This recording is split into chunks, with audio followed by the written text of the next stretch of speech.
네, 반갑습니다. 네, 잘 들리십니까?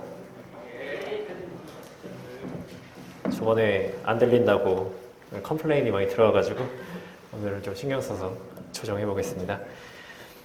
아까 찬송가 잘 부르셨습니까?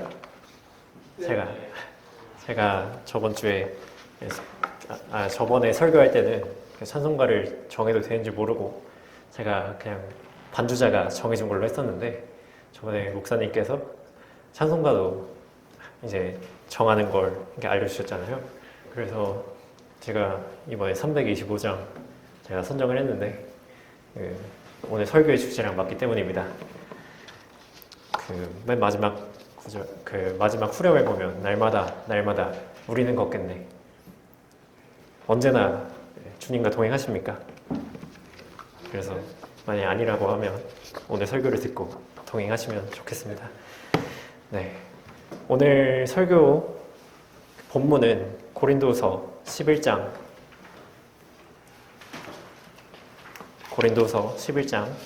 2절부터 4절입니다.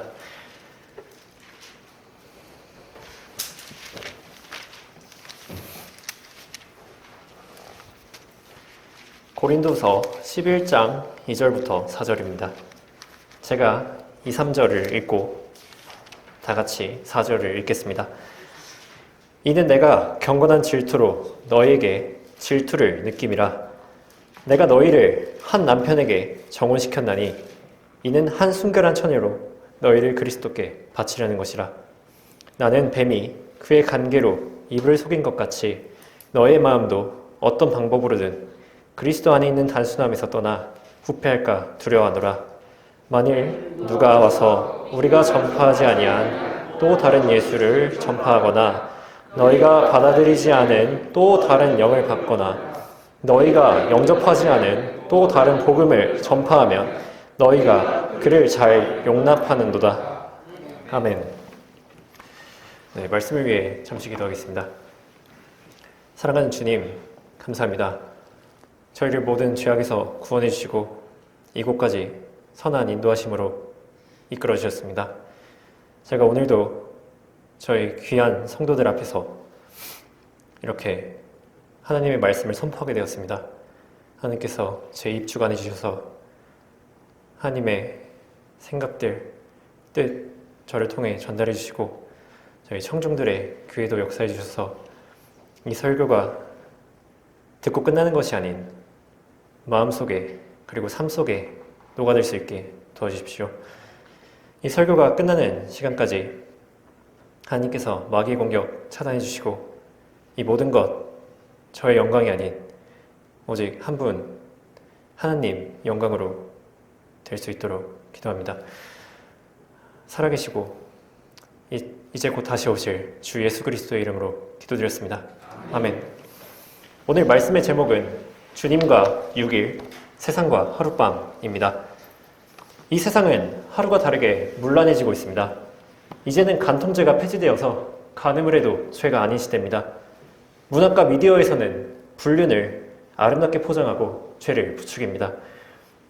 젊은이들 사이에서 이미 순결이라는 가치는 부끄럽게 되었고 이 치솟는 낙태와 동성애의 자유와 전통적 성역할을 풍기는 이 시대가 마지막 때라는 증거입니다. 이 시대가 아무리 문란하다지만 만일 어떤 아내가 남편에게 당신과 6일을 함께 하였으니까 다른 남자랑 하룻밤만 보낼게요 라고 말한다면 그것이 용납이 되겠습니까? 절대 안 되는 일입니다. 6일이 좀 짧다면 한 달은 어떨까요? 1년은 어떨까요? 똑같이 말도 안 되는 소리입니다. 다들 잘 아시다시피 성경에서 남녀관계는 매우 의미 있는 상징이자 위대한 신비입니다. 특히 그리스도와 교회의 관계로 잘 나타나 있습니다. 그리스도는 남편이고 교회는 아내로 비유됩니다. 성경 한 구절 같이 찾겠습니다. 에베소서 5장입니다.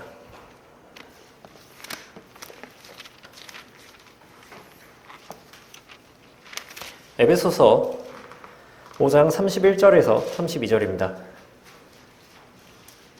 이런 까닭에 남자가 자기 아버지와 어머니를 떠나 자기 아내와 결합하여 그 둘이서 한 몸이 될지니라. 이것은 위대한 신비라. 그러나 나는 그리스도와 그 교회에 관하여 말하노라. 우리는 그리스도를 남편으로 둔 아내 된 교회입니다. 마찬가지로 교회가 그리스도께 주님과 6일을 함께 했으니까 하루를 세상과 보내겠습니다 라고 말하면 그 말이 되겠습니까? 지금까지 성경대로 잘했으니까 한 번만 죄를 지을게요 이렇게 말하면 말이 되겠습니까? 절대 안 되는 일입니다. 이 영적 전쟁에는 두 편이 있습니다. 주님의 편과 마귀의 편, 그 둘뿐입니다. 중간지대는 존재하지 않기에 한순간이라도 남편 된 그리스도를 떠나면 그것은 마귀와 타협하는 길입니다. 마귀와 함께해서는 안 되죠. 실족하는 일이 없을 수는 없겠습니다. 이거는 인간의 육신의 정욕 때문입니다. 하지만 의도적으로 실족해서는 안 되는 것입니다. 하지만 너무 안타까운 것은 여기 나름 신실하다고 말하는 사람들 얼마나 많습니까? 그 사람들 중에서도 정말 중요한 것을 포기해야 될 때 너무나 쉽게 세상과 죄와 마귀와 타협한다는 것입니다. 저조차도 그러니까요. 하나님께서는 질투의 하나님이십니다. 너는 다른 신을 경배하지 말지니 그 이름이 질투인 주는 질투하는 하나님임이라. 출애굽기 34장 14절입니다. 이 다른 신을 경배한다는 것은 영적 가능과 같습니다. 하나님께서 우상숭배를 엄격하게 금지하는 이유가 뭘까요? 그건 마치 남편이 아내의 불륜을 엄격하게 금지하는 것과 똑같습니다. 인간도 배우자가 불륜을 저지르면 맹렬한 질투로 난리가 납니다. 하지만 우리는 남편의 질투는 기억해도 하나님의 질투는 종종 잊어버리기 마련입니다. 그렇게 영적 간음을 하게 되는 것입니다. 이 마귀와 타협한 교회는 남편의 철천지 원수랑 바람을 피운 아내랑 똑같습니다. 교회로서 존립 이유가 없는 교회입니다. 이 비진리와 타협한 교회는 존재할 이유가 없습니다. 이 성경에서 나오는 몇 안 되는 이혼 사유 중에 간음이 있는 일입니다. 이 남편을 버리고 마귀와 세상과 죄와 단 하룻밤도 함께해서는 안 됩니다. 다시 말씀드리지만 남편과 아내는 그리스도와 교회의 관계의 축소판입니다. 어떤 아내가 좋은 아내인지를 안다면 그대로 그리스도께 하면 됩니다. 저는 남자의 관점에서 그리고 그리스도의 관점에서 바른 교회상을 설교하겠습니다.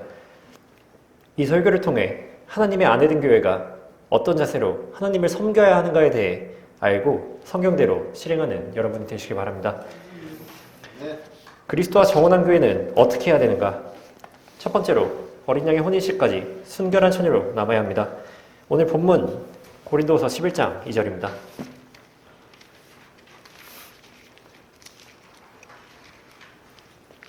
고린도서 11장 2절입니다. 이는 내가 경건한 질투로 너에게 질투를 느낌이라.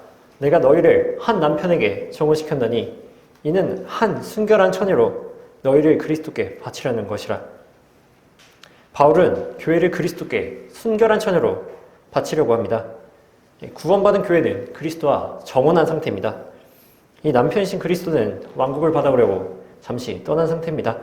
왕국을 받아 돌아오면 이 정혼한 교회는 어린 양의 혼인식에서 어린 양이신 예수님과 혼인을 하게 됩니다.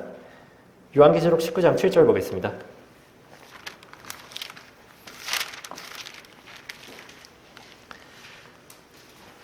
요한계시록 19장 7절입니다. 기뻐하고 즐거워하며 그분께 존귀를 돌리세. 이는 어린 양의 혼인식이 다가왔고 그의 아내도 자신을 예비하였음이라. 여기서 그의 아내는 예수님과 정혼한 교회죠. 우리 그리스도의 신부로서 자신을 순결한 처녀로 혼인식을 준비해야 됩니다. 사람도 자신과 정혼한 여자가 순결하기를 바랍니다. 이 시대가 아무리 문란하다지만 그것은 변하지 않습니다. 자신의 여자가 짧은 치마만 입어도 싫어하는 것이 남자입니다. 자신의 아내가 다른 남자와 단둘이 만나는 것조차 싫어하는 것이 남자입니다. 이것은 단순한 사회의 편견이 아니라 집단 무의식 속에 자리하고 있습니다. 성경에서도 자주 나오는데 남자의 순결을 말하는 구절은 몇 없습니다. 하지만 여자의 순결을 말하는 구절은 정말 많아요. 성경에서 일부 다처지는 종종 나와서도 1처다부제는 나쁜 예시뿐입니다. 사마리아 여인의 남편이 5 있었던 그런 경우 다 나쁜 그런 경우입니다. 그 이방 민족을 토벌할 때 남자는 다 죽이고 여자는 그 남자를 알지 못하는 처녀만 종종 살려주는 일이 있습니다. 왜 여자만 그러면 순결이 강조될까요? 이런 이유에 대해서 뭐 여러 가지가 있겠지만 제 생각에는 하나님께서 창조하신 남자와 여자의 특징 때문이라고 생각합니다. 만약 여자가 아이를 낳으면 그 아이는 무조건 그 여자의 아이입니다. 왜냐면 자기가 낳았으니까요. 하지만 남자 입장에서 자신의 아내라 할지라도 그 자신의 아내가 낳은 아이가 자신의 아이인지 아닌지 확실하게 알 수가 없습니다. 이 두려움 때문에 남자는 여자에게 그 순결을 요구하는 겁니다. 우리아가 만일 다윗의 말을 듣고 집으로 가서 바세바와 동침했다고 하면 어쩌면 그 다윗의 아이는 우리아의 아내로 착각되어가지고 우리아가 키웠을 수도 있어요. 근데 만약에 우리아와 바세바의 성별이 바뀌었다면 다윗은 그런 장난을 못 칩니다. 이것이 남자와 여자의 차이인 거예요. 그렇다면 우리는 어떻게 해야 되겠습니까? 아까 말씀드렸듯 그리스도는 남편이고 교회는 아내입니다. 그러면 상식적으로 생각했을 때 순결한 아내를 원하는 것은 당연한 겁니다. 내가 너희를 한 남편에게 정원시켰나니 이는 한 순결한 처녀로 너희를 그리스도께 바치려는 것이라. 창녀입니까? 음녀입니까? 아닙니다. 한 순결한 처녀입니다. 우리는 하나님의 교회로서 언제나 주님만을 따라야 합니다. 다른 신을 섬기면 안 됩니다. 이 다른 신에게 혼을 쏟으며 경배하는 것은 가능과 같습니다. 도박이나 마약에 빠진 사람들 보십시오. 그거 하려고 돈, 시간, 건강 다 갖다 바칩니다. 근데 뭐 그렇게 멀리 가지 않아도 휴대폰 하루만 없어도 우리가 살 수 있나요? 요즘 길거리를 돌아다니다 보면 애들이 다 폰에 빠져가지고 고개 푹 숙이고 그 하루 종일 폰만 바라보고 있는 것입니다. 폰에 혼을 뺏겨가지고 그렇게 있는 거예요. 그리스도인은 그러면 안 되겠죠? 이렇게 교회의 순수성에 대한 언급이 많은 이유입니다. 우상으로부터 자신을 지켜서 순결한 처녀로 혼인식을 준비하는 성도들이 되시길 바랍니다. 그리스도와 정혼한 교회는 어떻게 해야 하는가? 두 번째로, 죄로 더럽혀졌다면 용서받아야 합니다. 고린도서 11장 3절 본문 보겠습니다.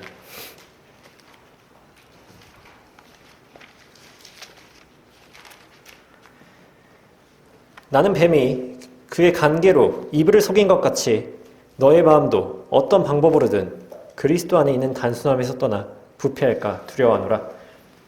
이 성경에서 인류 역사를 보면 일정한 패턴이 반복됩니다. 바로 인간은 하나님을 떠나고 고난을 받다가 다시 하나님께로 돌아오는 패턴입니다. 본문에서 이브도 마찬가지입니다. 사탄은 이브를 간계로 속여 범죄하게 만들었습니다. 이브는 어떻게 속게 되었죠? 여기 계신 분들은 다 아십니다. 바로 말씀의 병기였습니다. 창세기 3장 보겠습니다.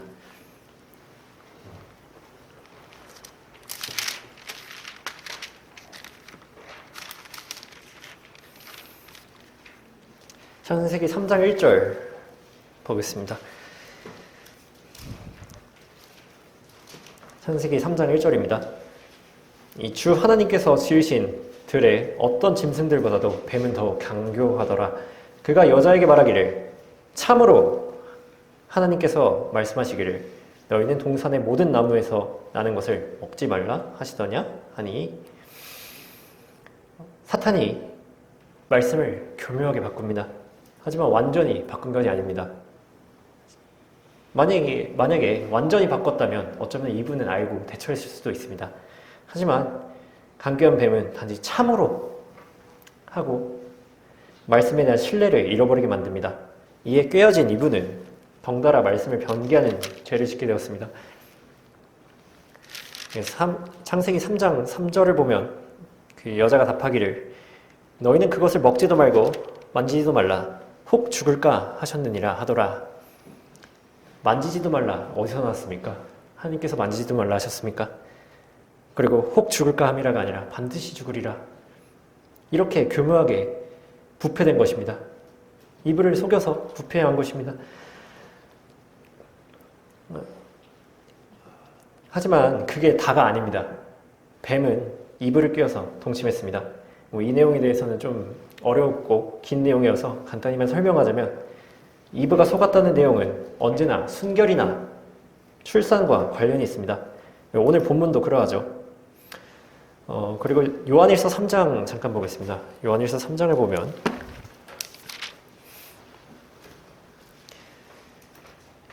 요한일서 3장 전체를 봤을 때 이제 하나님의 자녀와 마귀의 자녀의 대조가 이루어집니다. 그리고 12절에 카인같이 되지 말라. 그는 그 악한 자로부터 나왔으며, 이것이 결정탑니다. 카인은 악한 자로부터 나왔습니다. 그것이 누굽니까? 악한 자 누굽니까? 바로 입을 껴낸 뱀인 사탄입니다. 자기 남편인 아담 대신에 사탄과 동침한 결과는 바로 카인이었습니다. 이렇게 아까 말씀드렸듯 순결이 중요한 이유입니다. 씨가 달라지면 다른 자식이 태어나기 때문입니다. 정말 놀라운 것은 이 하나님의 말씀 종종 씨로 비유됩니다. 베드로전서 1장 보겠습니다.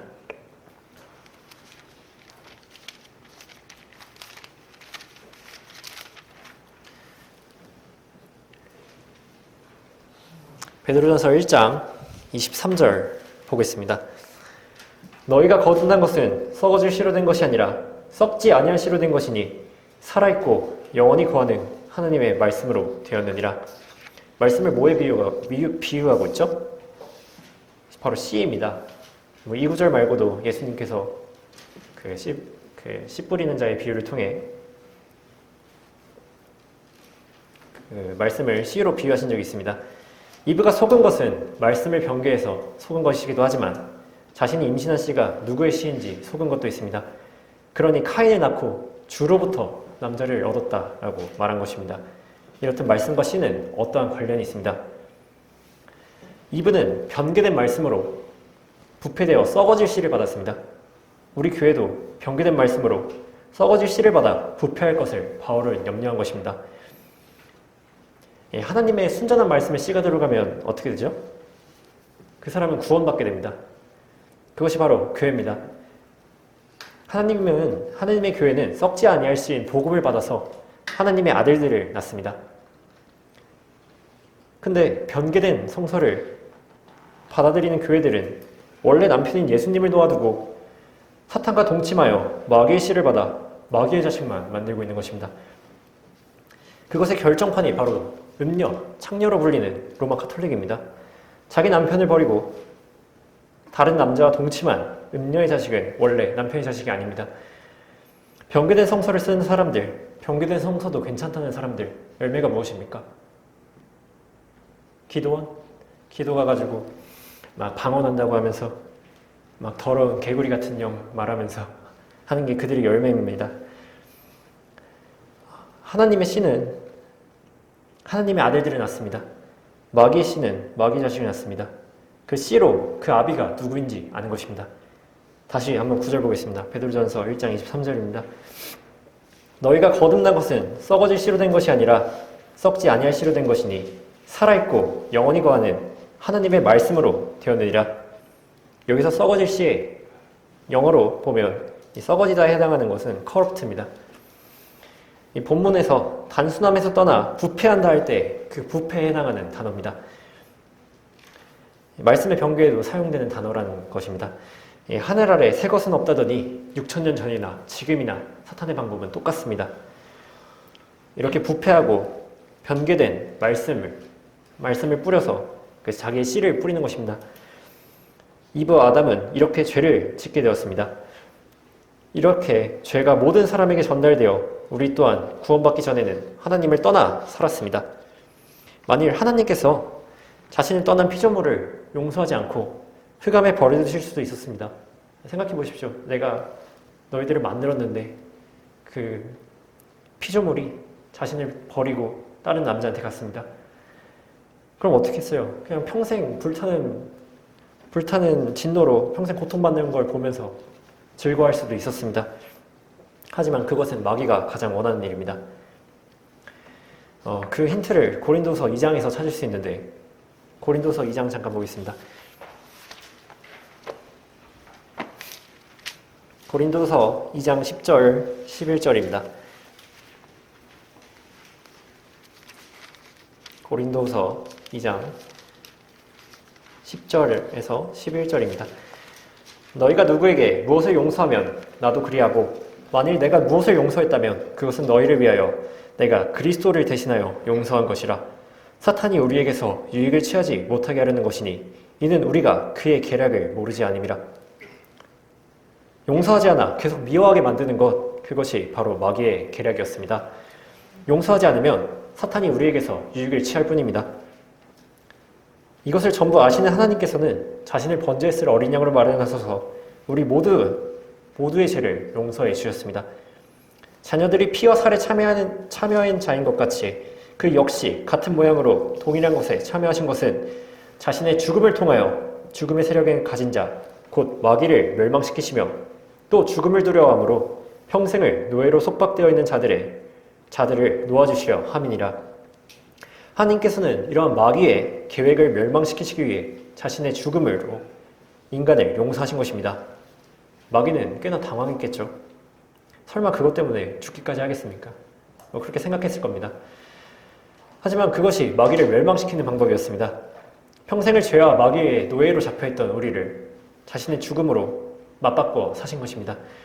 이래서 우리는 하나님의 피로 사신 하나님의 교회입니다. 다만 교리적으로 아직 육신의 구속을 받지 못한 교회는 순결한 교회가 아닙니다. 이후 그리스도의 심판석 이후에 정결해진 다음에야 순결한 처녀가 됩니다. 그렇다면 이 땅에서는 어떻겠습니까? 이 땅에서는 구원받은 이후에도 마귀는 언제나 우리를 노리고 있죠. 정말 울부짖는 사자처럼 삼킬 자를 찾아 노리고 있습니다. 그러니까 정신을 차리지 않는다면 마귀에게 언제나 끼어 넘어질 수 있습니다.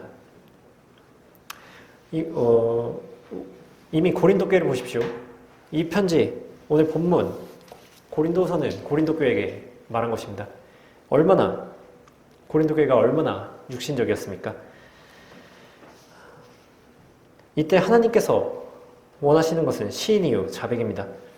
과거 유다와 이스라엘이 하나님께로부터 돌이켜서 우상을 섬기고 배교했을 때 하나님께서 뭐라고 하셨습니까? 그러나 너는 많은 애인들과 창녀짓을 하였어도 내게로 다시 돌아오라. 주가 말하노라. 예레미야 3장 1절이었습니다. 그리스도인에게 영적으로 적용한다면 죄와 세상에서 돌이켜 다시 주님께로 돌아가야 합니다. 그리고 죄를 자백해야 합니다. 이 자백하지 않는다면 용서 자체를 받을 수가 없는 것입니다. 다시 한번 주님의 사랑을 생각해 보십시오. 자신의 아내가 남편을 버리고 많은 애인들과 창녀짓을 했는데도 용서하시기 위하여 자백하라고 하십니다. 우리 그리스도인도 죄를 지을 때마다 자백해야 합니다. 우리가 우리 죄들을 자백하면 그는 신실하시고 의로우셔서 우리 죄들을 용서하시며 모든 불의에서 우리를 깨끗하게 하시느니라.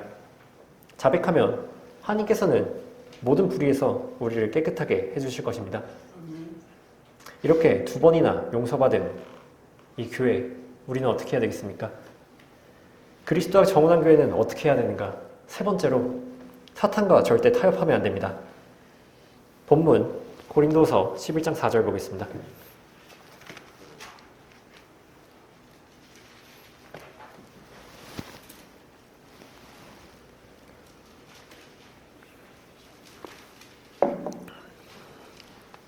고린도서 11장 4절입니다.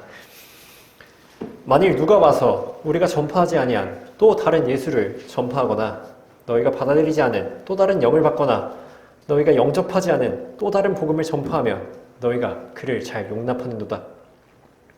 고린도 교회는 너무나 육신적인 교회여서 다른 예수, 다른 영, 다른 복음을 누가 전파하면 용납한 것입니다. 바울은 이걸 책망하고 있는 거예요. 다시 한번 남녀관계를 생각해 보십시오. 아내 되었다면 남편을 위해 어떻게 해야 되겠습니까? 남편이 아닌 다른 남자를 잘 용납해서는 되겠습니까? 주 예수 그리스도가 아닌 다른 예수, 다른 영, 다른 복음, 이거 어디서 나온 겁니까? 하나님께서 나온 게 아닙니다. 바로 적그리스도에게서 나온 것입니다. 남편이 아닌 외간 남자에게서 나온 것입니다. 이것들을 고린도 교회는 단호히 배척했어야 합니다. 하지만 고린도 교회는 이것을 용납해버렸습니다. 아까 말씀드렸죠? 이게 뭡니까? 남편의 철천 원수를 영접한 것과 똑같습니다. 남편의 속은 어떠하겠습니까? 남편이 아닌 다른 남자를 영접하면 안 됩니다. 어떤 사람이 너에게 오되 이 교리를 가지고 오지 아니하면 그를 집에 영접하지도 말고 그에게 문안하지도 말라. 요한이서 1장 10절이었습니다. 아내를 유혹하는 다른 남자가 있습니다. 아내를 꼬셔서 불륜을 하려는 거죠. 그 이름은 마귀입니다. 그러므로 하나님께 복종하라. 마귀를 대적하라. 그리하면 그가 너희로부터 도망하리라. 남편에게 복종하고 남편이 아닌 다른 남자의 유혹을 대적해야 합니다. 만일 아내가 다른 남자의 이름을 친근하게 부르고 다정하게 부른다면 기분이 어떻겠습니까? 미치고 팔짝 뛰는 겁니다. 다른 신들의 이름은 언급하지도 말며 내 입에서 들리지도 않게 하라. 출애굽기 23장 13절이었습니다. 하나님 입장도 마찬가지인 것입니다. 이에 그치지 말고 그 남자의 속성조차 언급하면 안 됩니다. 음행과 온갖 더러운 것과 탐욕은 너희 가운데서 이름조차 부르지 말라. 아내가 전 애인의 이름을 자꾸 부르고 그 애인과 했던 추억들을 떠올리며 그리워한다면 남편이 정말 많이 슬퍼할 겁니다. 우리가 아직도 친근하게 죄를 말하고 세상의 것들 말한다면 하나님께서는 좋아하시겠습니까? 그만큼 하나님께서도 슬퍼하시는 겁니다.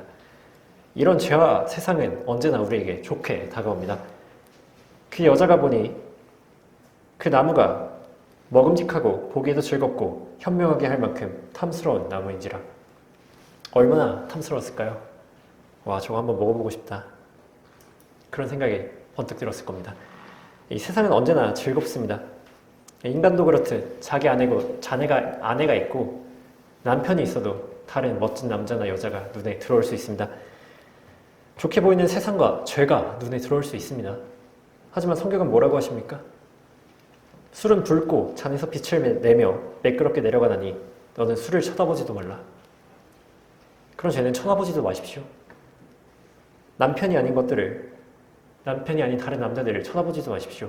눈이 가면 마음이 가고 그 마음이 점점 커져서 갈망하게 되는 것입니다. 세상에 있는 것들도 사랑하지 말라. 누구든지 세상을 사랑하면 아버지를 사랑함이 그 안에 있지 아니하니. 이 세상을 사랑하면 안 되죠. 세상과 하나님을 동시에 섬길 수 없습니다. 하나님과 재물을 동시에 섬길 수 없는 것처럼 말입니다. 죽을 듯이 사랑하면 다른 사람의 눈에 들어오겠습니까? 오직 마음을 남편인 그리스도에게 두어야 합니다. 이렇게 사랑하는 남편, 어떻게 하면 기 좀 살려줄 수 있을까요? 그러므로 너희가 먹든지 마시든지 무엇을 하든지 다 하나님의 영광을 위하여 하라. 아내의 행실은 남편의 영광입니다. 정말입니다. 이 현숙한 여인처럼 행동하여 남편이신 주님의 영광이 되어야 합니다. 이와 같이 너의 아내들아, 너희 자신의 남편에게 복종하라. 이는 말씀에 순종하지 않는 자들일지라도 아내의 말없는 행실로 인하여 그들을 얻고자 함이니.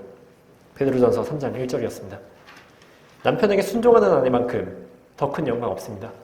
정말 남자들끼리 이야기지만 모두가 부러워하는 아내입니다. 이 극진히 남편에게 복종하는 것은 남편의 크나큰 영광입니다. 이래서 집사의 조건 중에 집안을 잘 다스리는 것이 있는 것입니다.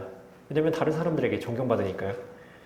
반대로 아내가 남편을 잡아먹을 듯 미워하고 성내는 것은 모든 남자들의 수치입니다. 이렇게 우리 교회 그리스도께 온전히 순종해서 다른 사람들에게 칭송받고 남편 기살려줘야 되는 것입니다. 이와 같이 너희 남편들아, 아내들을 더 연약한 그릇으로서 또 생명의 은혜를 함께 상속받을 자로서 귀히 여기되 지식을 따라 그들과 동거하라. 이는 너희의 기도가 막히지 않게 하려 함이니라. 남편에게 한 얘기긴 하지만 같은 맥락으로 남편이 예수님과 언제나 동거해야 됩니다. 그래야 기도가 막히지 않는다고 성경은 말씀하십니다. 생각해 보십시오. 남편과 함께하지 않는 아내의 부탁을 남편이 들어주고 싶겠습니까? 안 들어주고 싶죠. 그래서 기도가 막히는 조건 중에 부부의 불화가 있는 것입니다. 아내가 남편을 가장으로서 존경도 안 하고 이거 해라 저거 해라, 그리고 친구 남편은 명품백 사줬다는데 넌 뭐하고 있냐 이러면서 나도 명품백 사달라 이렇게 하면 사주기 쉽겠습니까? 근데 오히려 진짜 끔찍하게 아껴주고 당신 자체가 내 선물이야, 다른 선물 필요 없어 라고 말하는 아내에게 진짜 내 모든 거 갈아 넣어가지고 너 하나 먹여 살린다 이 마음 들게 이 마음 드는 게 남자입니다. 하나님께서도 평소에 자신을 사랑하며 아끼고 순종하는 성도의 기도를 더 들어주고 싶으신 겁니다. 정말 필요할 때만 자기를 찾고 어려울 때만 자기를 찾고 막상 들어주니까 모른 체 하는 그런 성도의 기도 별로 들어주시고 싶지 않으시겠죠. 그러니까 평소에 잘해서 많이 받아야 합니다. 그렇게 아내가 남편에게 무언가를 받았으면 어떻게 해야 되겠어요? 아, 감사합니다 이렇게 해야죠. 아주 기뻐하며 고맙다는 말 하나면 되는 겁니다. 다른 게 필요 없어요. 남자들은 여자에게 당신이 최고야 이 말 듣고 싶어서 그렇게 잘하는 겁니다. 아내한테. 본능적으로 남자는 책임을 부여받고 타인에게 명예롭고 소중한 존재가 되고 싶어합니다. 그러니까 명예를 부여하면 남자는 굳은 일도 마다하지 않습니다. 그러니까 군대를 가는 겁니다.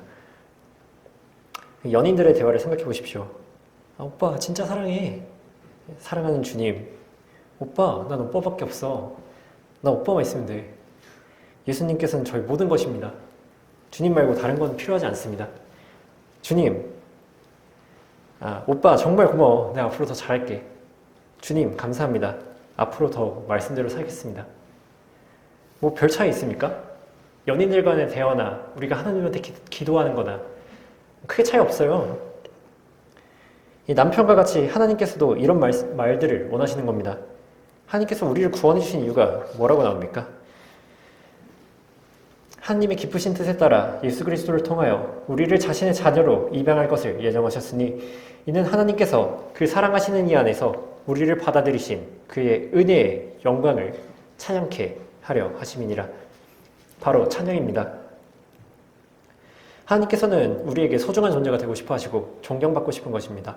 하나님을 찬양해야 됩니다. 이렇게 사랑하는 사람이 있으면 하루라도 안 보면 힘들겠죠? 그런 사람에게서 연애 편지를 받게 되면 매우 즐거운 겁니다. 얼마나 귀중이 있겠습니까? 그의 즐거움이 주의 법에 있으니 그가 주의 법을 주야로 묵상하는도다. 아침에 한 번 읽고 저녁에 한 번 읽고 하는 겁니다. 연애 편지. 성경은 하나님께서 우리에게 주신 연애 편지입니다. 진짜 하루라도 연락 못하면 불안하죠? 왕국을 받으려고 잠시 떠난 예수님과 연락하는 방법 간단합니다. 하나님께서는 성경 말씀으로 여러분들에게 말씀하시고 여러분은 기도로 하나님께 말하는 것입니다. 그러니까 성경에 쉬지 말고 기도하라 그 말이 있는 겁니다. 정말 간절하게 매일 성경 읽고 그 다음에 기도하고 하루라도 안 하면 불안하십니까? 그러셔야 됩니다. 제가 지금까지 말씀드린 것은 아내와 남편 관계를 통해 그리스도와 교회의 관계에 대해서 쉽게 설명한 것입니다. 성경에 나오는 이상적인 아내의 모습은 언제나 이상적인 교회의 모습과 같습니다.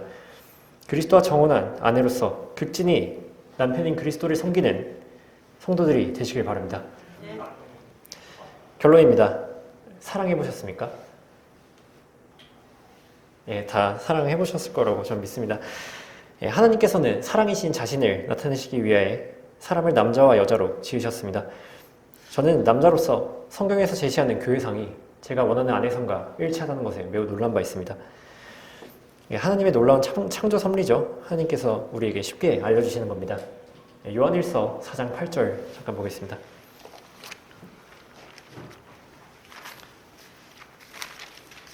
요한일서 4장 8절입니다. 사랑하지 아니하는 자는 하나님을 알지 못하나니 하나님은 사랑이시기 때문이라. 사랑하지 않아 본 자는 하나님을 알 수 없다라고 하고 있습니다. 전 예전에 제 옛 여자친구가 있었는데요. 헤어지고 나서 이제 어떻게 사진을 보게 됐는데 다른 남자랑 알콩달콩 찍은 사진이 있더라고요. 저 그때 보면서 진짜 와 열불이 났습니다. 진짜 그때 그 충격으로 군대였었는데 그냥 며칠간 띵했습니다. 뭐 인간도 그러한데 하나님께서는 어떠하시겠습니까? 저 안에 내가 목숨 걸고 살려냈더니 지금 딴 남자랑 맨날 저러고 있네. 그러면 진짜 저는 억장이 무너질 것 같습니다. 저는 그때 그 여자친구를 위해서 손가락 하나 자를 수 있었을까요? 저는 안 했을 겁니다. 하나님께서는 어떻게 하셨어요? 자신의 목숨까지 바치신 겁니다. 이처럼 죽을 만큼 사랑하는 아내가 아직도 남편인 하나님을 떠나서 죄와 세상과 마귀와 함께 한다면 어떻겠습니까? 그러나 너를 책망할 것이 다소있나니 이는 내가 너의 첫사랑을 저버린 것 때문이라. 요한계시록 2장 4절이었습니다. 이것은 예수님께서 에베소 교회에게 하신 말씀입니다. 첫사랑을 저버린 에베소 교회처럼 책망받지 마십시오. 오직 주만을 뜨겁게 사랑해야 합니다. 하나님의 나팔 소리가 들리고 우리가 공중으로 끌려 올라갈 때 나의 사랑, 나의 어여쁜 자야, 일어나 떠나자 라고 말씀하실 것입니다. 이렇게 수요기도에서 이렇게 앉아있다가 그 소리 들으면 정말 좋을 것 같습니다. 근데 마귀가 하룻밤을 보내는 와중에 그 소리 듣는다면 그 진노가 어떠할지 저는 감히 상상이나 할 수 없습니다. 아직도 주님과 6일을 함께 보내고 세상과 하룻밤을 함께 하시겠습니까? 베드로전서 4장 3절 보겠습니다.